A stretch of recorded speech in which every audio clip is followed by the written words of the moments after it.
Sir Philip Sidney, The Defense of Poesy, or An Apology for Poetry. Read by Michael Elliott. This is part 1 of 3. When the right virtuous Edward Wotton and I were at the Emperor's court together, we gave ourselves to learn horsemanship of John Pietro Pugliano, one that with great commendation had the place of an esquire in his stable. And he, according to the fertileness of the Italian wit, did not only afford us the demonstration of his practice, but sought to enrich our minds with the contemplations therein which he thought most precious. But with none, I remember, mine ears were at any time more loaden,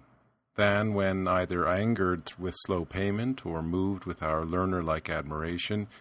he exercised his speech in the praise of his faculty. He said soldiers were the noblest estate of mankind, and horsemen the noblest of soldiers. He said they were the masters of war and ornaments of peace, speedy goers and strong abiders, triumphers both in camps and courts. Nay, to so unbelieved a point he proceeded, as that no earthly thing bred such wonder to a prince as to be a good horseman. Skill of government was but a pedanteria in comparison.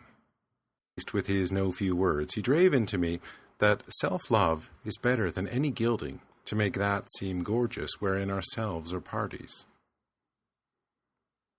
Wherein, if Pugliano's strong affection and weak arguments will not satisfy you, I will give you a nearer example of myself, who, I know not by what mischance, in these my not old years and idlest times, having slipped into the title of a poet, and provoked to say something unto you in the defence of that my unelected vocation, which if I handle with more good will than good reasons, bear with me, since the scholar is to be pardoned that followeth the steps of his master. And yet I must say that as I have just cause to make a pitiful defence of poor poetry, which from almost the highest estimation of learning is fallen to be the laughing-stock of children, so have I need to bring some more available proofs, since the former is by no man barred of his deserved credit. The silly latter hath had even the names of philosophers used to the defacing of it, with great danger of civil war among the muses. And first, truly, to all them that, professing learning, inveigh against poetry, may justly be objected that they go very near to ungratefulness, to seek to deface that which in the noblest nations and languages that are known hath been the first light-giver to ignorance, and first nurse, whose milk by little and little enabled them to feed afterwards of tougher knowledges. And will they now play the hedgehog that, being received into the den, drave out his host, or rather the vipers that with their birth kill their parents? Let learned Greece, in any of her manifold sciences, be able to show me one book before Musaeus, Homer, and Hesiod, all three nothing else but poets. Nay, let any history be brought that can say any writers were there before them, if they were not men of the same skill as Orpheus, Linus, and some other are named, who, having been the first of that country that made pens deliverers of their knowledge to their posterity, may justly challenge to be called their fathers in learning.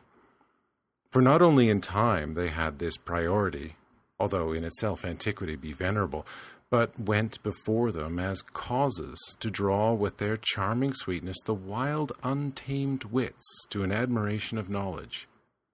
So as Amphion was said to move stones with his poetry to build Thebes, and Orpheus to be listened to by beasts, indeed stony and beastly people, so among the Romans were Livius Andronicus and Ennius.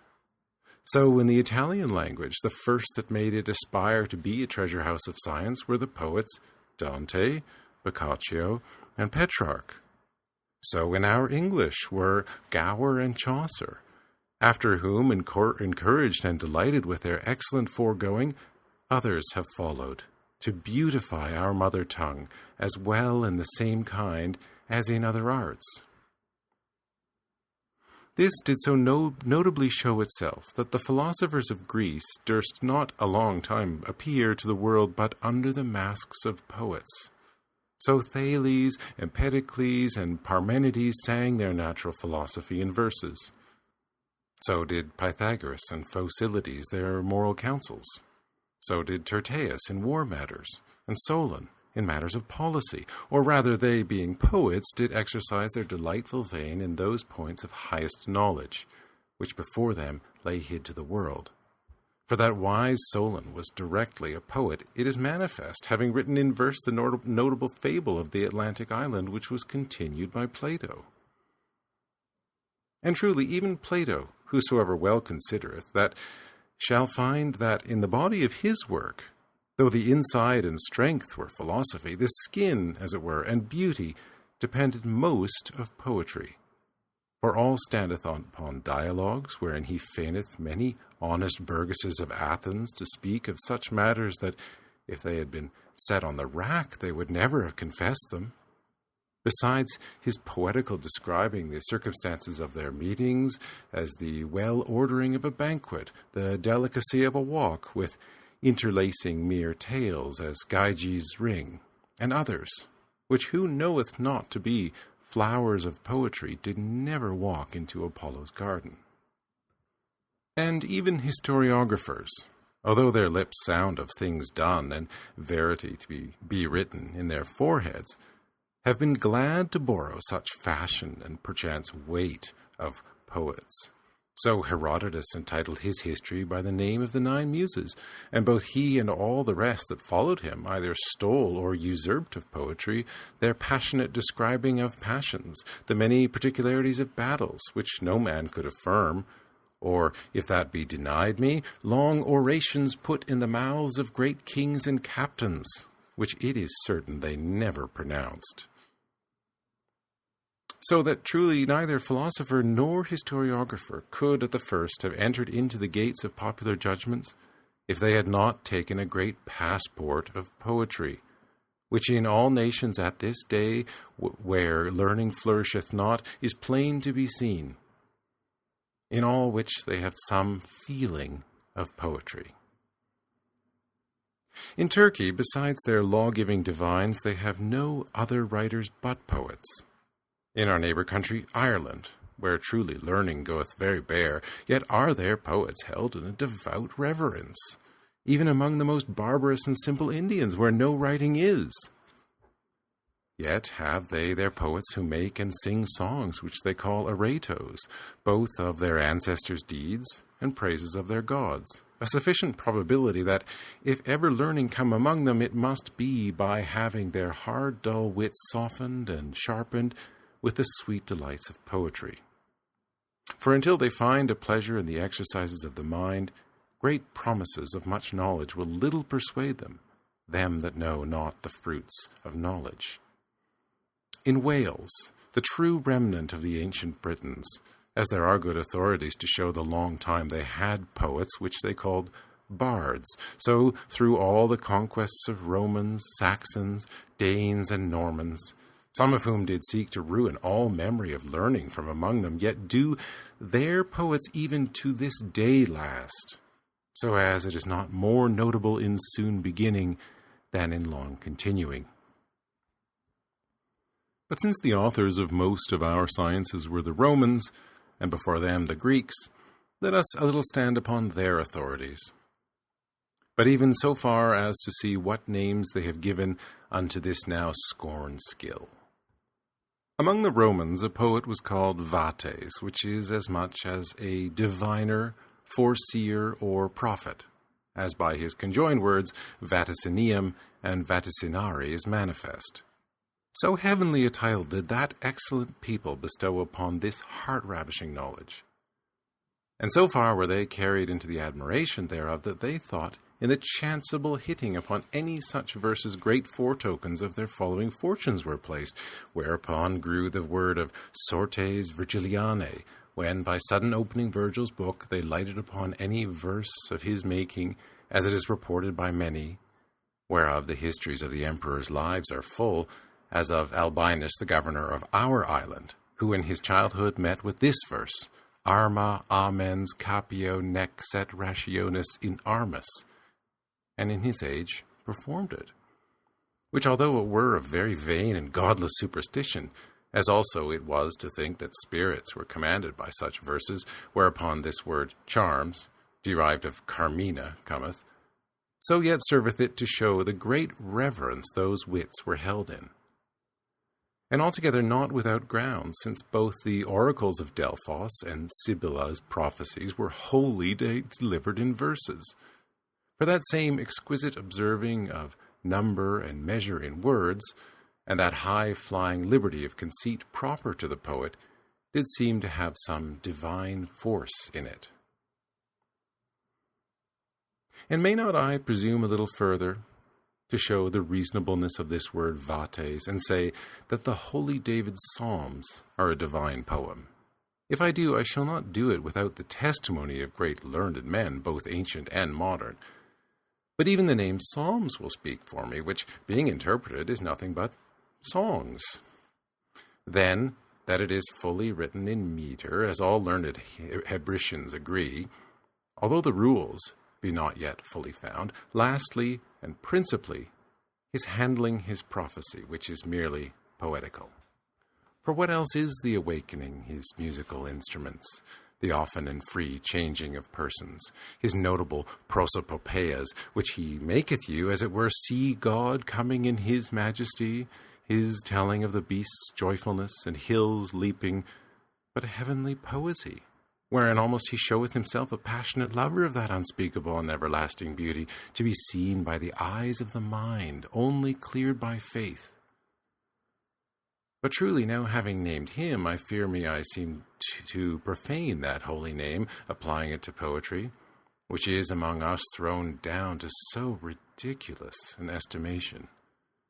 But they that with quiet judgments will look a little deeper into it shall find the end and working of it, such as, being rightly applied, deserveth not to be scourged out of the church of God. But now let us see how the Greeks named it, and how they deemed of it. The Greeks call him a poet,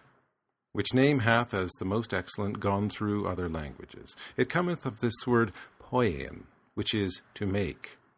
wherein I know not whether by luck or wisdom we Englishmen have met with the Greeks in calling him a maker, which name, how high and incomparable a title it is, I had rather were known by marking the scope of other sciences than by my partial allegation. There is no art delivered to mankind that hath not the works of nature for his principal object, without which they could not consist, and on which they so depend, as they become actors and players of it were, as it were, of what nature will have set forth. So doth the astronomer look upon the stars, and, by that he seeth, setteth down what order nature hath taken therein. So do the geometrician and arithmetician in their divers sorts of quantities. So doth the musician in times tell you which by nature agree, which not. The natural philosopher thereon has his name, and the moral philosopher standeth upon the natural virtues, vices, and passions of man, and follow nature, saith he, therein, and thou shalt not err. The lawyer saith what men have determined, the historian what men have done. The grammarian speaketh only of the rules of speech, and the rhetorician and logician, considering what in nature will soonest prove and persuade, thereon give artificial rules, which still are compassed within the circle of a question according to the proposed matter. The physician weigheth the nature of a man's body, and the nature of things helpful or hurtful unto it. And the metaphysic, though it be in the second and abstract notions, and therefore be counted supernatural, yet doth he indeed build upon the depth of nature. Only the poet,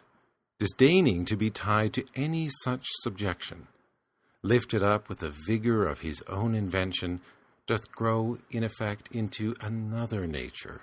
in making things either better than nature bringeth forth, or quite anew, forms such as never were in natures, as the heroes, demigods, cyclops, chimeras, furies, and such like. So as he goeth hand in hand with nature, not enclosed within the narrow warrant of her gifts, but freely ranging only within the zodiac of his own wit. Nature never set forth the earth in so rich tapestry as divers poets have done, neither with pleasant rivers, fruitful trees, sweet-smelling flowers, nor whatsoever else may make the too much loved earth more lovely. Her world is brazen, the poets only deliver a golden. But let those things alone, and go to man, for whom as the other things are, so it seemeth in him her uttermost cunning is employed, and know whether she have brought forth so true a lover as Theagenes, so constant a friend as Pylades, so valiant a man as Orlando, so right a prince as Xenophon's Cyrus, so excellent a man every way as Virgil's Aeneas. Neither let this be jestingly conceived, because the works of the one be essential, the other in imitation or fiction. For any understanding knoweth the skill of the artificer standeth in that idea or foreconceit of the work, and not in the work itself. And that the poet hath that idea is manifest by delivering them forth in such excellency as he hath imagined them. Which delivering forth also is not wholly imaginative, as we are wont to say by them that build castles in the air, but so far substantially it worketh, not only to make a Cyrus, which had been but a particular excellency as nature might have done, but to bestow a Cyrus upon the world to make many Cyruses, if they will learn aright why and how that maker made him. Neither let it be deemed too saucy a comparison to balance the highest point of man's wit with the efficacy of nature, but rather give right honour to the heavenly maker of that maker, who having made man to his own likeness, set him beyond and over all the works of that second nature, which in nothing he showeth so much as in poetry, when with the force of a divine breath he bringeth things forth far surpassing her doings, with no small argument to the incredulous of that first accursed fall of Adam. Since our erected wit maketh us know what perfection is, and yet our infected will keepeth us from reaching unto it. But these arguments will by few be understood, and by fewer granted. Thus much, I hope, will be given me, that the Greeks, with some probability of reason, gave him the name above all names of learning. Now, let us go to a more ordinary opening of him, that the truth may be more palpable. And so I hope, though we get not so unmatched a praise as the etymology of his names will grant, yet his very description, which no man will deny, shall not justly be barred from a principal commendation. Poesy, therefore, is an art of imitation, for so Aristotle termeth it in his word mimesis, that is to say, a representing, counterfeiting, or figuring forth, to speak metaphorically, a speaking picture, with this end, to teach and delight. Of this have been three several kinds. The chief, both in antiquity and excellency, were they that did imitate the inconceivable excellencies of God. Such were David in his Psalms, Solomon in his Song of Songs, in his Ecclesiastes and Proverbs, Moses and Deborah in their hymns, and the writer of Job, which, beside other, the learned Emmanuel Tremellius and Franciscus Junius do entitle the poetical part of the Scripture. Against these none will speak that hath the Holy Ghost in due holy reverence. In this kind, though in a full wrong divinity, were Orpheus, Amphion, Homer in his hymns, and many other, both Greeks and Romans. And this poesy must be used by whosoever will follow St. James's counsel in singing psalms when they are merry, and I know is used with the fruit of comfort by some, when in sorrowful pangs of their death-bringing sins they find the consolation of the never-leaving goodness. The second kind is of them that deal with matters philosophical. either moral as Tyrtaeus, Phocylides and Cato, or natural as Lucretius and Virgil's Georgics, or astronomical as Manilius and Pontanus, or historical as Lucan, which who mislike the fault is in their judgments quite out of taste, and not in the sweet food of sweetly uttered knowledge.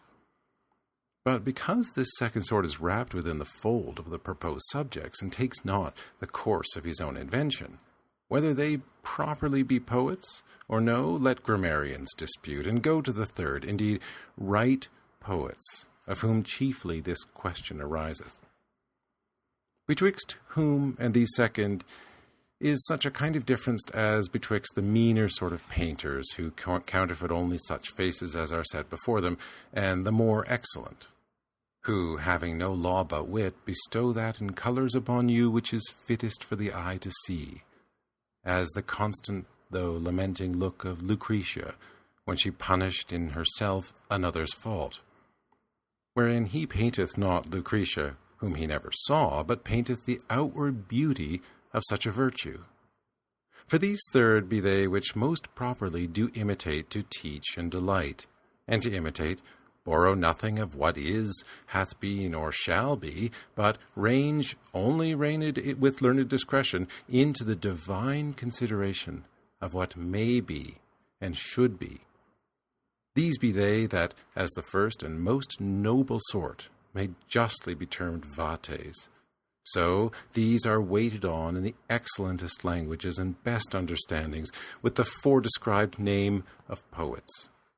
For these indeed do merely make to imitate, and imitate both to delight and teach, and delight to move men to take that goodness in hand, which without delight they would fly as from a stranger, and teach to make them know that goodness whereunto they are moved, which being the noblest scope to which ever any learning was directed, yet want there not idle tongues to bark at them. These be subdivided into sundry more special denominations. The most notable be the heroic, lyric, tragic, comic, satiric, iambic, elegiac, pastoral, and certain others. Some of these being termed according to the matter they deal with, some by the sorts of verses they liked best to write in. For indeed the greatest part of poets have apparelled their poetical inventions in that numberous kind of writing which is called verse. Indeed, but apparelled, verse being but an ornament and no cause to poetry, since there have been many most excellent poets that never versified, and now swarm many versifiers that need never answer to the name of poets. For Xenophon, who did imitate so excellently as to give us Effigiam Justi Imperii, the portraiture of a just empire, under the name of Cyrus, as Cicero saith of him, made therein an absolute heroical poem. So did Heliodorus in his sugared invention of that picture of love in Theagenes and Chariclea, and yet both these writ in prose, which I speak to show that it is not rhyming and versing that maketh a poet, no more than the long gown maketh an advocate, who though he pleaded in armour should be an advocate and no soldier. But it is that feigning notable images of virtues, vices, or what else, with that delightful teaching, which must be the right describing note to know a poet by. Although indeed the Senate of Poets hath chosen verse as their fittest raiment, meaning, as in matter they passed all in all, so in manner to go beyond them, not speaking table talk fashion or like men in a dream, words as they chanceably fall from the mouth, but peasing each syllable of each word by just proportion according to the dignity of the subject. Now therefore it shall not be amiss first to weigh this latter sort of poetry by his works, and then by his parts. And if in neither of these anatomies he be condemnable, I hope we shall obtain a more favourable sentence. This purifying of wit, this enriching of memory, enabling of judgment, and enlarging of conceit, which commonly we call learning, under what name soever it come forth, or to what immediate end soever it be directed, the final end is to lead and draw us to as high a perfection as our degenerate souls, made worse by their clayey lodgings, can be capable of. This, according to the inclination of the man, bred many formed impressions. For some that thought this felicity principally to be gotten by knowledge, and no knowledge to be so high and heavenly as acquaintance with the stars, gave themselves to astronomy. Others, persuading themselves to be demigods if they knew the causes of things, became natural and supernatural philosophers. Some, an admirable delight, drew to music, and some, the certainty of demonstration, to the mathematics. But all one and other having this scope, to know, and by knowledge to lift up the mind from the dungeon of the body to the enjoying his own divine essence. But when by the balance of experience it was found that the astronomer looking to the stars might fall into a ditch, that the inquiring philosopher might be blind in himself, and the mathematician might draw forth a straight line with a crooked heart,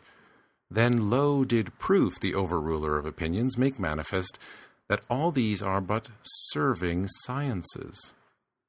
which, as they have each a private end in themselves, so yet are they all directed to the highest end of the mistress knowledge, by the Greeks called architectonike,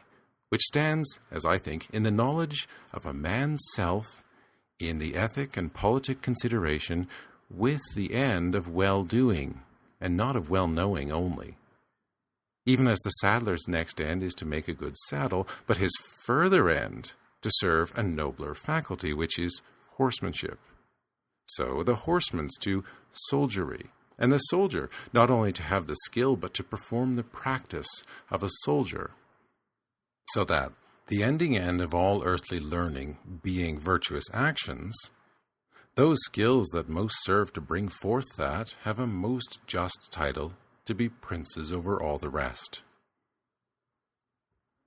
Wherein, if we can, show we the poet's nobleness by setting him before his other competitors, among whom as principal challengers step forth the moral philosophers, whom methinketh I see coming towards me with a sullen gravity, as though they could not abide vice by daylight, rudely clothed, for to witness outwardly their contempt of outward things, with books in their hands against glory, whereto they set their names, sophistically speaking against subtlety, and angry with any man in whom they see the foul fault of anger. These men, casting largesse as they go of definitions, divisions, and distinctions, with a scornful interrogative do soberly ask whether it be possible to find any path so ready to lead a man to virtue as that which teacheth what virtue is, and teacheth it not only by delivering forth his very being, his causes and effects, but also by making known his enemy, vice, which must be destroyed, and his cumbersome servant, passion, which must be mastered, by showing the generalities that containeth it, and the specialties that are derived from it. Lastly, by plain setting down how it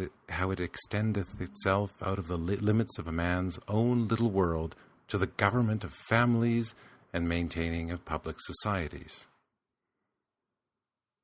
The historian scarcely giveth leisure to the moralist to say so much, but that he, loaden with old mouse-eaten records, authorizing himself, for the most part, upon other histories, whose greatest authorities are built upon the notable foundation of hearsay,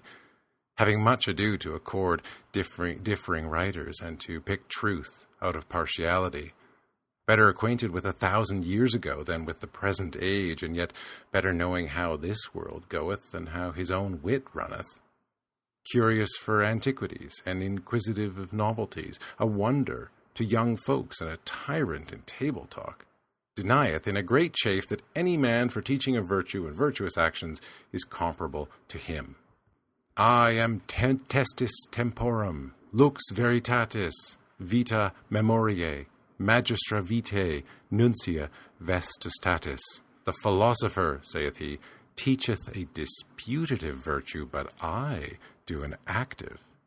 His virtue is excellent in the dangerless academy of Plato,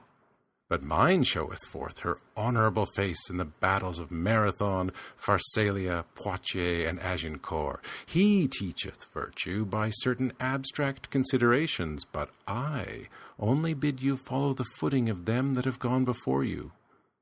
Old-aged experience goeth beyond the fine-witted philosopher, but I give the experience of many ages. Lastly, if he make the song-book, I put the learner's hand to the lute, and if he be the guide, I am the light. Then would he allege you innumerable examples, conferring story by story how much the wisest senators and princes have been directed by the credit of history, as Brutus, Alphonsus of Aragon, and who not, if need be. At length the long line of their disputation maketh a point in this, that the one giveth the precept, and the other the example. Now, whom shall we find, since the question standeth for the highest form in the school of learning, to be moderator? Truly, as meseemeth, the poet. And if not a moderator, even the man that ought to carry the title from them both, and much more from all other serving sciences. Therefore, compare we the poet with the historian, and with the moral philosopher. And if he go beyond them both, no other human skill can match him. For as for the divine, with all reverence, it is ever to be accepted, not only for having his scope as far beyond any of these as eternity exceedeth a moment, but even for passing each of these in themselves. And for the lawyer, though jus be the daughter of justice, and justice the chief of virtues, yet because he seeketh to make men good, rather formidne poene than virtutis amore, or, to say righter, doth not endeavour to make men good, but that their evil hurt not others, having no care, so he be a good citizen, how bad a man he be. Therefore, as our wickedness maketh him necessary, and necessity maketh him honourable, so is he not in the deepest truth to stand in rank with these who all endeavour to take naughtiness away and plant goodness even in the secretest cabinet of our souls. And these four are all that any way deal in that consideration of men's manners, which being the supreme knowledge, they that best breed it deserve the best commendation. The philosopher, therefore, and the historian are they which would win the goal, the one by precept, the other by example. But both, not having both, do both halt. For the philosopher, setting down with thorny argument the bare rule, is of so hard an utterance, and so misty to be conceived, that one that hath no other guide but him shall wade in him till he be old before he shall find sufficient cause to be honest. For his knowledge standeth so upon the abstract and general,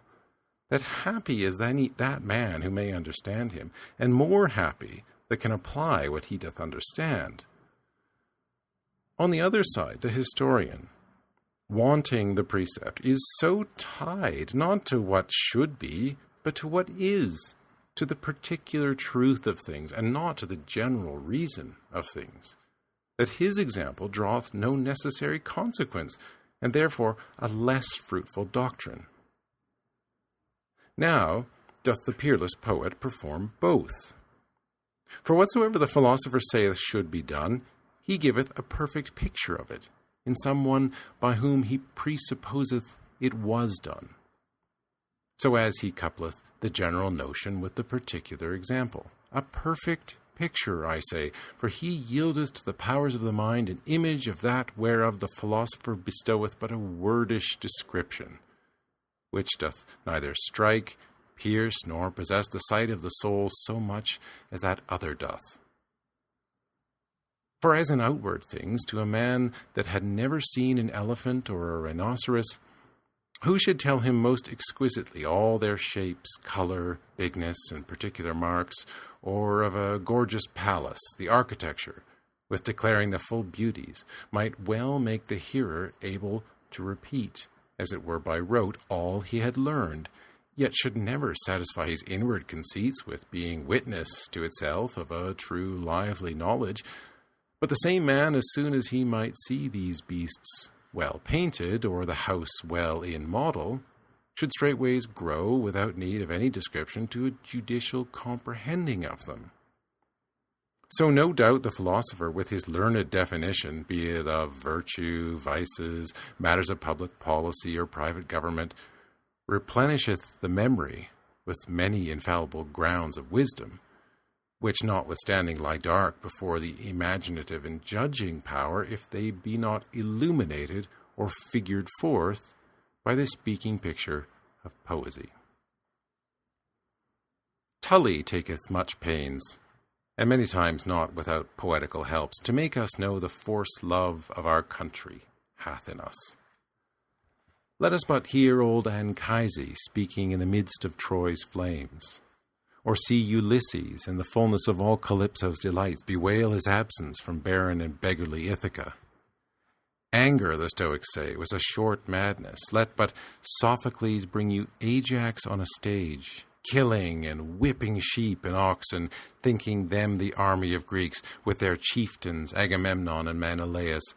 and tell me if you have not a more familiar insight into anger than finding in the schoolmen his genus and difference. See whether wisdom and temperance in Ulysses and Diomedes, valor in Achilles, friendship in Nisus and Euryalus, even to an ignorant man carry not an apparent shining, and contrarily the remorse of conscience in Oedipus, the soon repenting pride of Agamemnon, the self-devouring cruelty in his father Atreus, the violence of ambition in the two Theban brothers, the sour sweetness of revenge in Medea, and to fall lower, the Terentian Gnatho and our Chaucer's Pandar, so expressed that we now use their names to signify their trades. And finally, all virtues, vices, and passions so in their own natural seats laid to the view, that we seem not to hear of them, but clearly to see through them. But even in the most excellent determination of goodness, what philosopher's counsel can so readily direct a prince as the feigned Cyrus in Xenophon, or a virtuous man in all fortunes as Aeneas in Virgil, or a whole commonwealth as the way of Sir Thomas More's Utopia? I say the way because where Sir Thomas More erred, it was the fault of the man and not of the poet. For that way of patterning a commonwealth was most absolute, though he perchance hath not so absolutely performed it. For the question is whether the feigned image of poesy or the regular instruction of philosophy hath the more force in teaching. Wherein if the philosophers have more rightly showed themselves philosophers than the poets have attained to the high top of their profession, as in truth, mediocribus esse poetis, non dii, non homines, non concessere columnae, it is, I say again, not the fault of the art, but that by few men that art can be accomplished. Certainly even our Saviour Christ could as well have given the moral commonplaces of uncharitableness and humbleness as the divine narration of Dives and Lazarus, or of disobedience and mercy as that heavenly discourse of the lost child and the gracious Father, but that his through-searching wisdom knew the estate of Dives burning in hell, and of Lazarus being in Abraham's bosom, would more constantly, as it were, inhabit both the memory and judgment. Truly for myself, meseems I see before my eyes the lost child's disdainful prodigality turned to envious swine's dinner, which by the learned divines are thought not historical acts, but instructing parables. For conclusion, I say, the philosopher teacheth, but he teacheth obscurely, so as the learned only can understand him. That is to say, he teacheth them that are already taught. But the poet is the food for the tenderest stomachs, and the poet is indeed the right popular philosopher, whereof Aesop's tales give good proof, whose pretty allegories, stealing under the formal tales of beasts, make many, more beastly than beasts, begin to hear the sound of virtue from these dumb speakers. But now may it be alleged that if this imagining of matters be so fit for the imagination, then must the historians needs surpass, who bringeth you images of true matters, such as indeed were done, and not such as fantastically or falsely may be suggested to have been done. Truly, Aristotle himself, in his discourse of poesy, plainly determineth this question, saying that poetry is philosophoteron and spoudeoteron, that is to say, it is more philosophical and more studiously serious than history. His reason is because poetry dealeth with kathalou, which is to say, with the universal consideration, and the history with kathekaston, the particular. Now, saith he, the universal weighs what is fit to be said or done, either in likelihood or necessity, which the Poesy considereth in his imposed names. And the particular only marks whether Alcibiades did or suffered this or that. Thus far Aristotle, which reason of his, as all his, is most full of reason. For indeed, if the question were whether it were better to have a particular act truly or falsely set down, there is no doubt which is to be chosen, no more than whether you had rather have Vespasian's picture right as he was, or at the painter's pleasure, nothing resembling. But if the question be for your own use and learning, whether it be better to have it set down as it should be or as it was, then certainly is more doctrinable the feigned Cyrus of Xenophon than the true Cyrus in Justin, and the feigned Aeneas in Virgil than the right Aeneas in Dares Phrygius.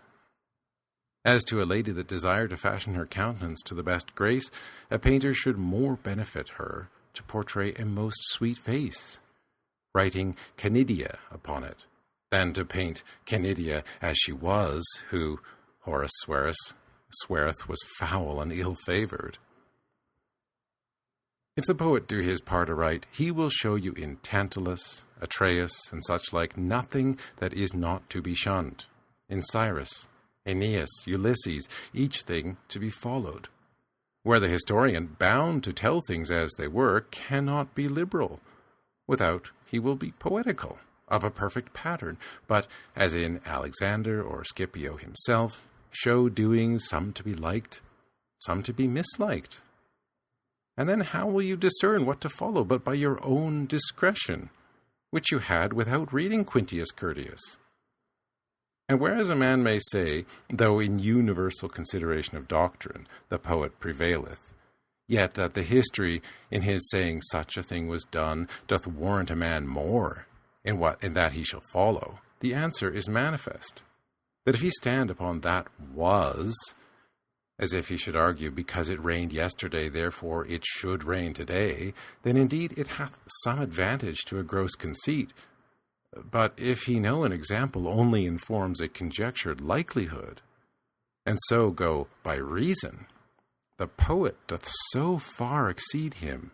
as he is to frame his example to that which is most reasonable,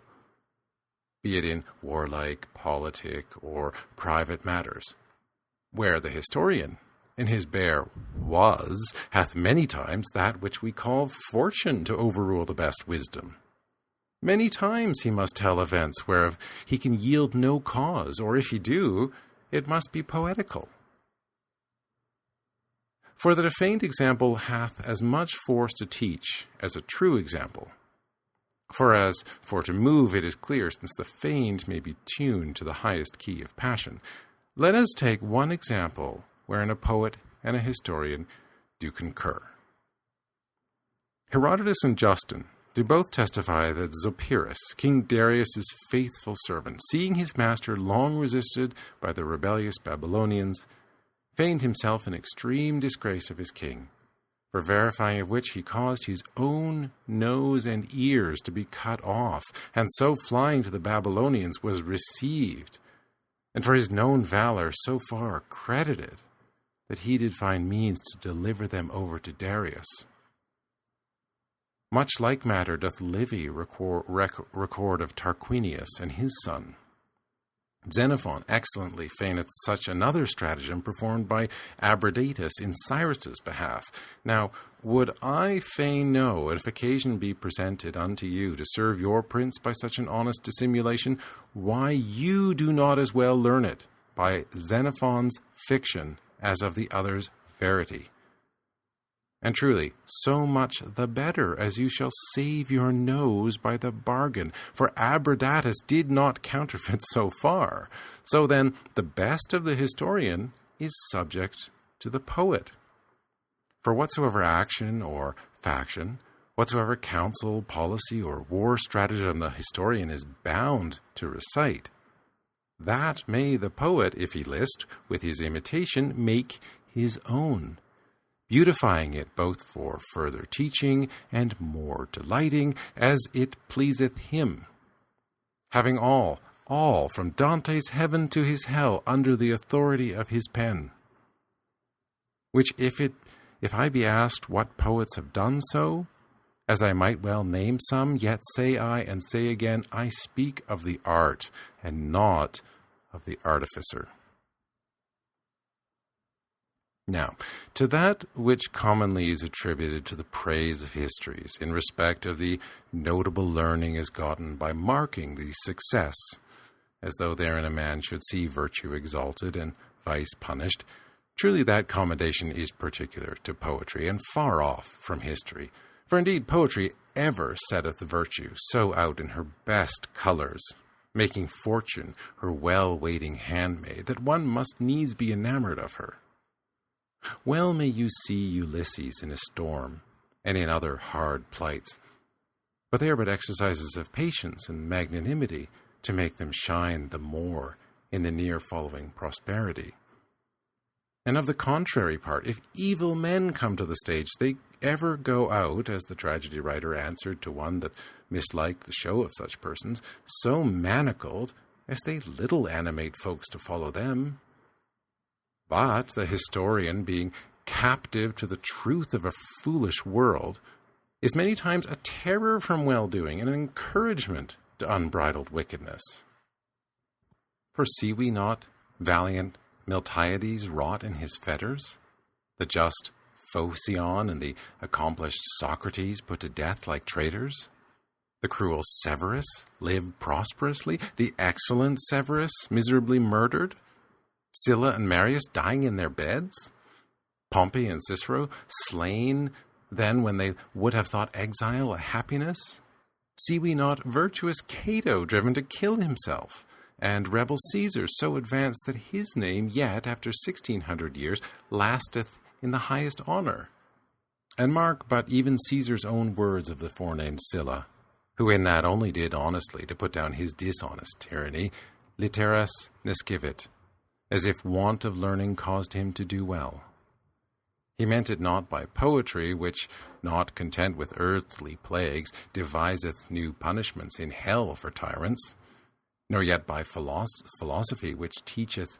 Occidendo's essay, but no doubt by skill in history, for that indeed can afford your Cypselus, Periander,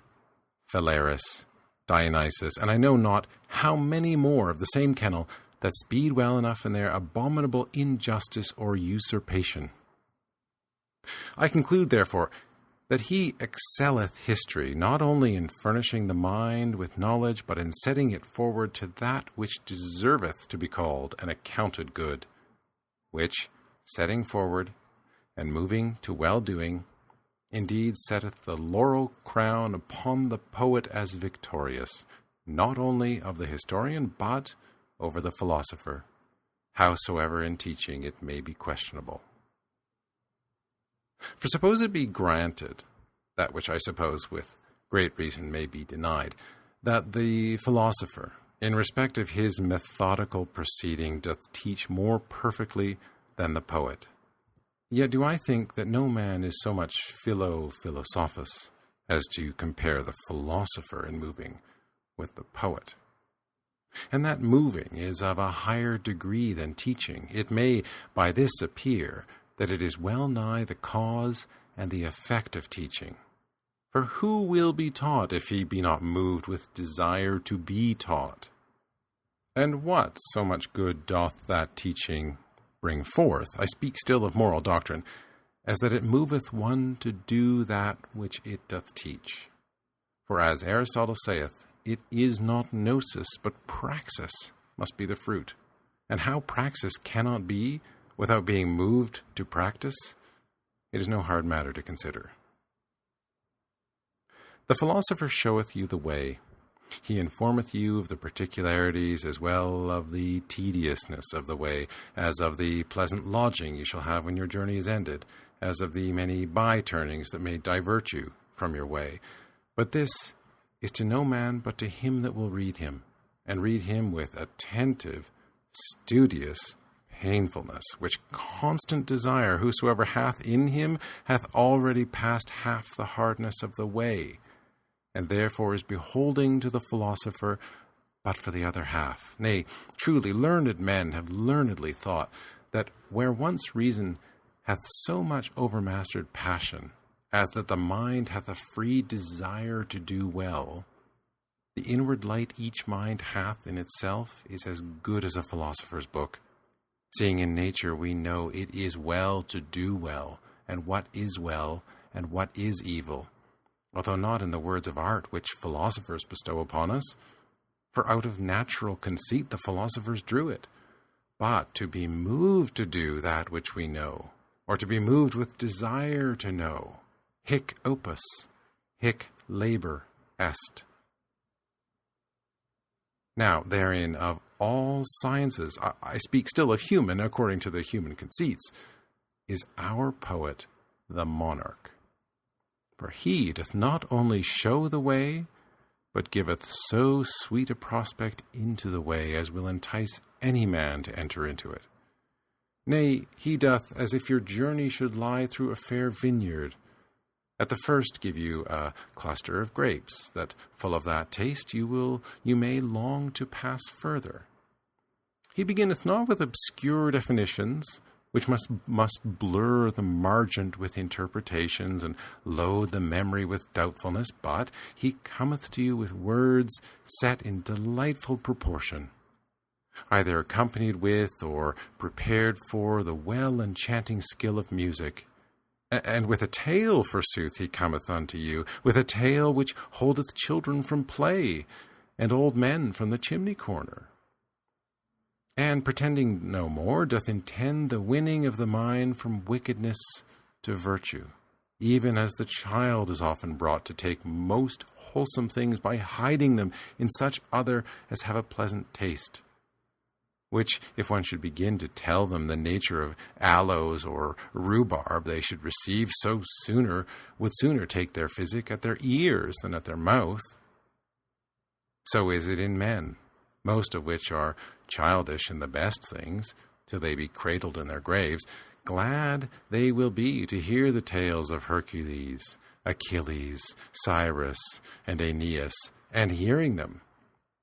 must needs hear the right description of wisdom, valor, and justice, which, if they had been barely, that is to say, philosophically set out, they would swear they be brought to school again. That imitation whereof poetry is, hath the most conveniency to nature of all other, insomuch that, as Aristotle saith, those things which in themselves are horrible, as cruel battles, unnatural monsters, are made in poetical imitation delightful. Truly, I have known men that even with reading Amadis de Gaul, which God knoweth wanteth much of a perfect poesy, have found their hearts moved to the exercise of courtesy, liberality, and especially courage. Who readeth Aeneas, carrying old Anchises on his back, that wisheth not it were his fortune to perform so excellent an act? Whom do not the words of Turnus move, the tale of Turnus, having planted his image in the imagination? Fugientem haec terra videbit, usque adione mori miserum est. Where the philosophers, as they scorn to delight, so must they be content little to move, saving wrangling whether virtue be the chief or the only good, whether the contemplative or the active life do excel, which Plato and Boethius well knew, and therefore made mistress philosophy very often borrow the masking raiment of poesy. For even those hard-hearted evil men who think virtue a school name, and know no other good but indulgere genio, and therefore despise the austere admonitions of the philosopher, and feel not the inward reason they stand upon, yet will be content to be delighted, which is all the good fellow poet seemeth to promise, and so steal to see the form of goodness, which seen they cannot but love, ere themselves be aware, as if they took a medicine of cherries. Infinite proofs of the strange effects of this poetical invention might be alleged. Only two shall serve, which are so often remembered as I think all men know them.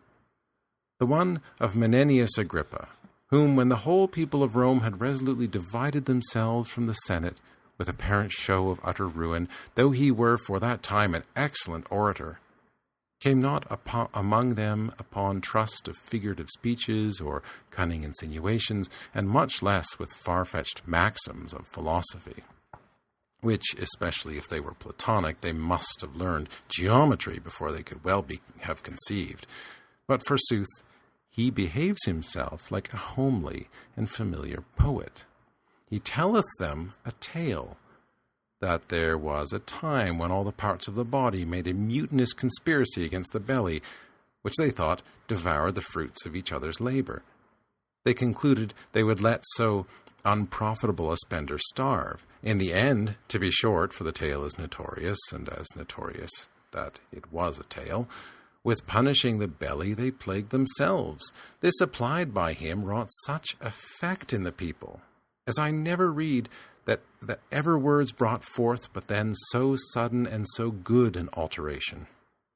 For upon reasonable conditions a perfect reconcilement ensued. The other is of Nathan the prophet, who, when the holy David had so far forsaken God as to confirm adultery with murder,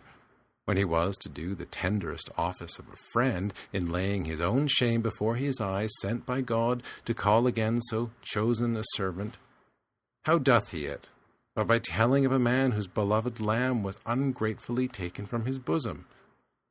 The application most divinely true, but the discourse itself feigned, which made David, I speak of the second and instrumental cause, as in a glass to see his own filthiness, as that heavenly psalm of mercy well testifieth. By these, therefore, examples and reasons, I think it may be manifest that the poet, with that same hand of delight, doth draw the mind more effectually than any other art doth. And so a conclusion not unfitly ensueth, that as virtue is the most excellent resting place for all worldly learning to make his end of, so poetry, being the most familiar to teach it, and most princely to move toward it, in the most excellent work, he is the most excellent workman.